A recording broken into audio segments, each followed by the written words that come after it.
Hey there, YouTubers. RedMage24 here. I'm going to be posting this video on a couple of Facebook groups that I frequent. Pathfinder RPG, Fans of D20, Pathfinder Society. It's no secret to anyone who's watched my channel that I am an avid gamer. I've played Dungeons and Dragons as well, RPGs since I was 13 years old. Really like them, and a lot of people might know me from those groups by my little picture here, my favorite response. And I can already tell what a few people are starting to think. It's like, oh, you're one of those guys, huh? You're one of those people who's going to jump all over everyone and chase off new players for having the audacity to ask a question. Ooh.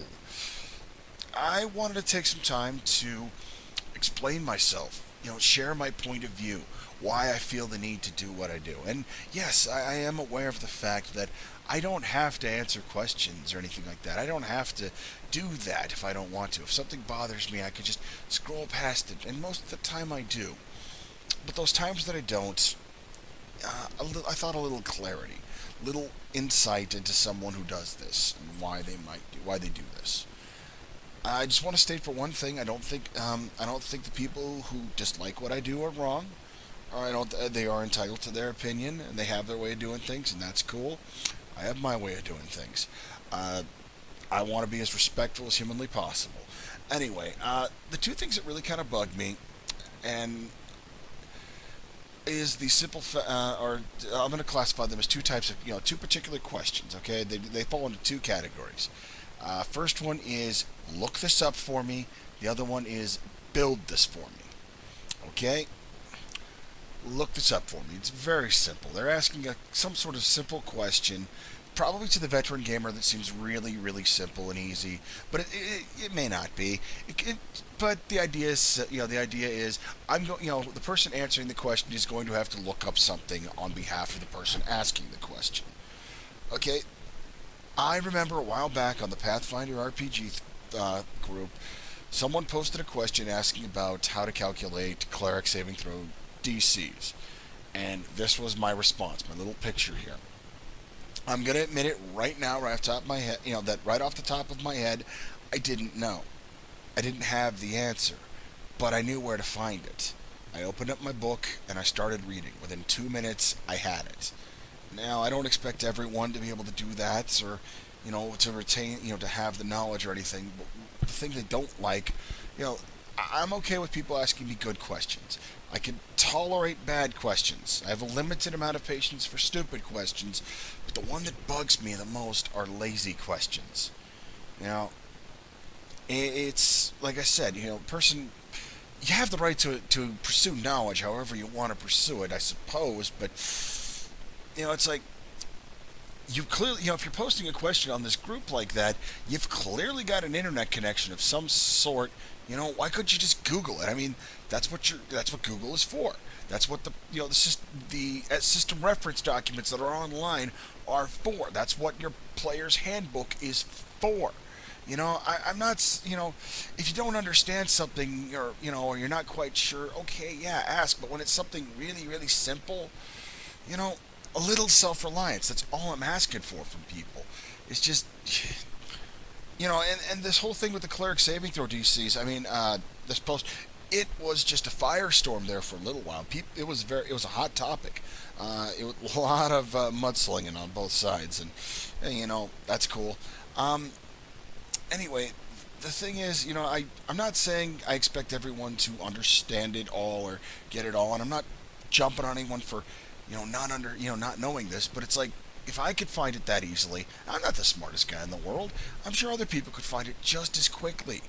You know, like the philosophy of if you give a person a fish, they eat for one day. You teach a person to fish, they eat for life. It's all, if I give it to you, is anywhere near as valuable as if you actually took the time and the effort to, to get it yourself, to earn it, or to get it yourself. It's my philosophy on that. I don't like, look this up for me questions. I find them very, very annoying. Now, the other one that really gets to me is the build this for me question, okay? And I'm going to change, I'm going to give you an example here. I might even change the picture so you got something different to look at. Okay, check this out. This is bad example, good example, okay? Bad example. Hey guys, I just read Berserk and I want to make a character like Guts because Guts is cool. What kind of feats and abilities should I take? If I even bothered to respond to this guy at all, my response would be something along the lines of, I would suggest taking feats and abilities that complement the character. Well, what feats and abilities should that be? RTFM, man. Look it up. I'm not going to build your character for you. I don't want to do that. It's your character. You should build the you should build your character. Even if you make mistakes or something like that, that's part of the process. It's part of the fun. You know, you, I'm all for people asking for, and the thing is, it's just in that small scope of the question. That question is such, the nature of it. Like I said, it's hard to get context from written words, but it's just he's not asking for like a feat or anything. It's like, what feats and abilities should I take? It sounds like he just essentially wants you to build his whole character for him. Now, a good example of this would be, you know, hey guys, I just read Berserk and I really like this character Guts. I'm gonna make one character like him, but his sword's way bigger than a great sword. Is there any way I could get something like that? Okay, it's a little more reasonable, a little smaller. It's like, and I would tell this person, I'd say, well, if you look up in the equipment chapter, just think about changing weapon sizes. That could, so if you wanted a large greatsword, for example, it would do such and such damage, but there is a penalty associated with that. There's also an old exotic weapon from the third edition days called the Full Blade. I'll get you a link here. Take a look at that. All right.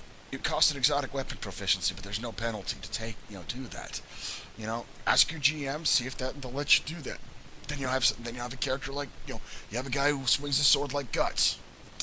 My point here is, again, it's like he's only asking for a little something. He wants to know how to do this one little thing.